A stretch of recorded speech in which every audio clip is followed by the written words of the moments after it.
I think it's not in the candidate, because I have no way to interfere with that candidate and make him work honestly for the people.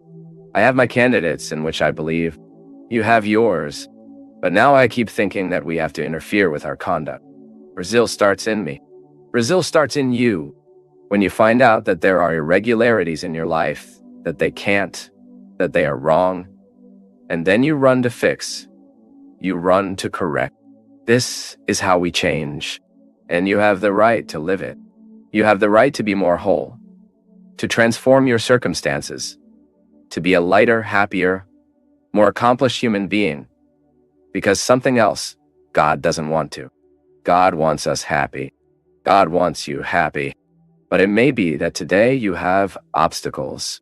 Let's not learn to free these obstacles from your life. You deserve it. You are entitled. The word of Jesus to enroll this law within us, to register, so we can follow her. Not because someone is asking us, not because someone is forcing us or sending us. Father Fabio, I'm 29 years old, and I've been thinking a lot about how much it seems to be hard, Ray. The more I fight to get something, the farther it seems to me. I graduated from the Faculty of Tourism as the best student in the class. But after 4 years, the college has not yet delivered the diploma, which makes me very difficult to get my job. I did not give up. I did postgraduate, and now I am taking a technical course in computer science. Even so, I can only work temporary. Many people who have graduated with me have already got a diploma. They are working.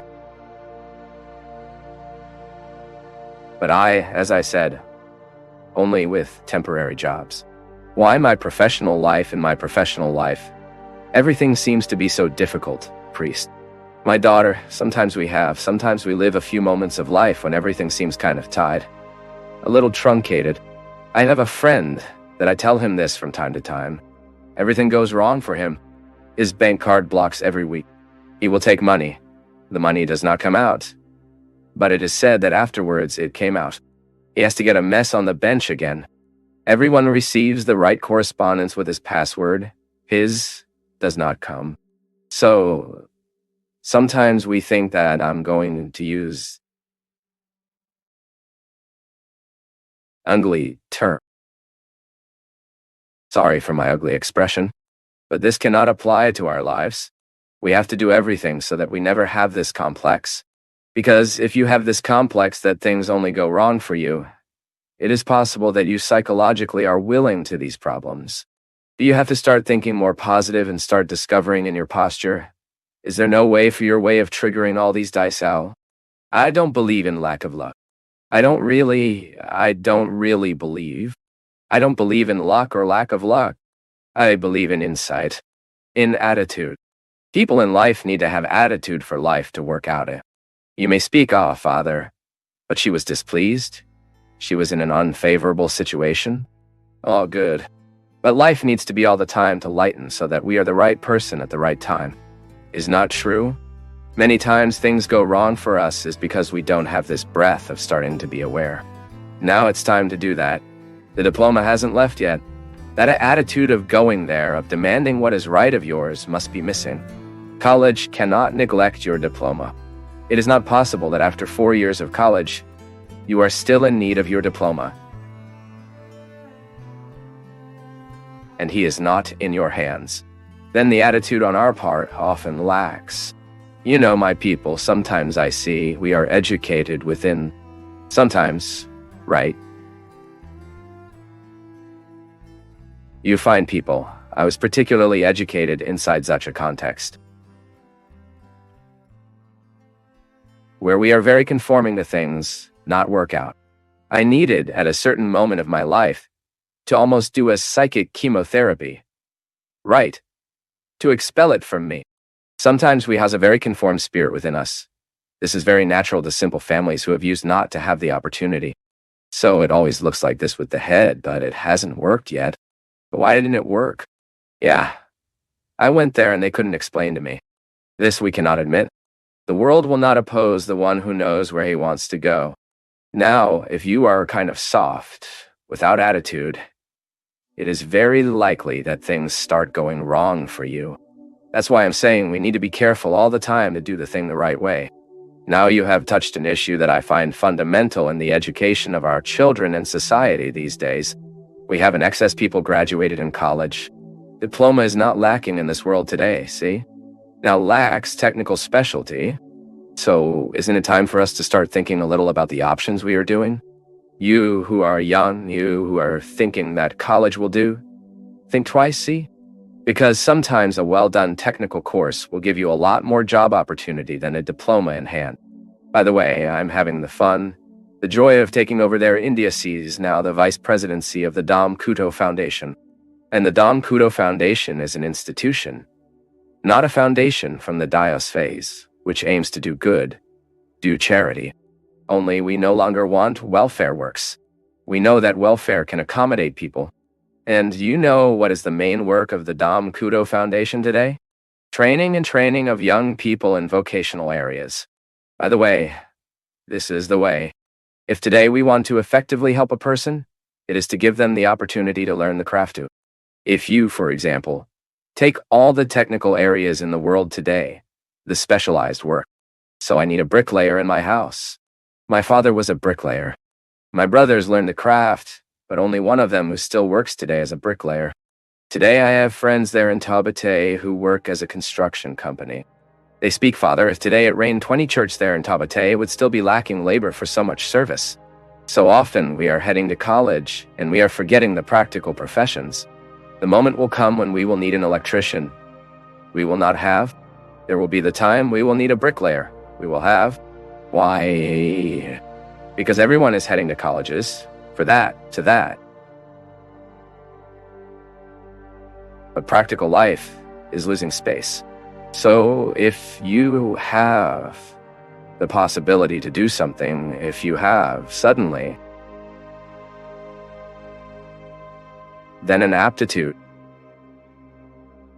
Oh. I like to mess with wire. I like it. Go study. You will take an electrician technical course. Will be empowered. Leave this story that everyone has to have a university diploma. Because it is already passing, see? Even this is a reflection that we need to do, because many of our children will face serious problems of unemployment in the future, because of the excess of faculties that we have today in Brazil, which has become a business, right? Everyone today has college. Our cities are crowded with college. And many times when we need a good employee who knows how to do a good carpentry service, joinery, we don't have and this is a matter that is worth it. So take action. Then I was telling the foundation, do you know what the first class will be formed now? They are experts in the restoration of images, because the foundation had the museum there, with many pieces that needed to be restored, had no money for it. We sought the partnership with CESC, CSE, CNI, and SESI, and are there receiving training qualified and then not only renovate the images, make the restorations that the museum needs, but then can also work elsewhere and take the profession forward. And what is interesting is the first class that will have this formation in Brazil and will come out of Taubaté. There are 26. It looks 26 or 27. Young, specializing in restoration of images.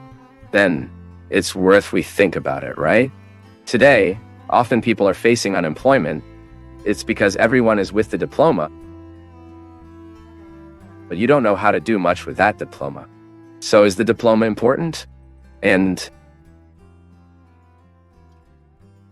is academic training terms important? But we must not forget that technical training is as important as.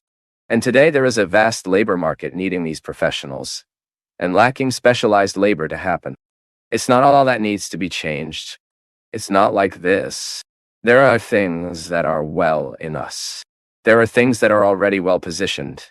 Now we need to continue advancing. And that is why God does not leave us, does not neglect us. That is why God's care is a certainty in human life. Do you know why? Because God wants us to grow. When I say God takes care of me, this is not just a beautiful and poetic phrase. without practical developments in my life. God really takes care of me. I feel it in the little things. And by offering me your care, God is not wanting to accommodate me. Because sometimes we think that taking care is to accommodate the other. It is to cook and prevent it from the process of life. No. Care is the basis of all growth. When I know I am care, then I am made possible, energized for the changes I will need to live. God's care is not to accommodate us. God's care is not for let us here, in spiritual laziness, quiet, no. And by saying that God takes care of us, God is taking care that we are not accommodated from the human being we are being today. Then you can take this truth to you. From this feast, you are part. This wonderful truth of faith, anthropological, strongly grounded in history. It is for me and you. It's not good in life for us to know that someone is taking care of us and why we are being taken care of. Can we take a little bolder flights? The flights we need to take in our humanity are directly linked to the improvement that we need to live as people. You realize that, in today's history, you are invited to give a ripe response to life, the circumstances you have, to the people around you, to your work environment, to me, my people.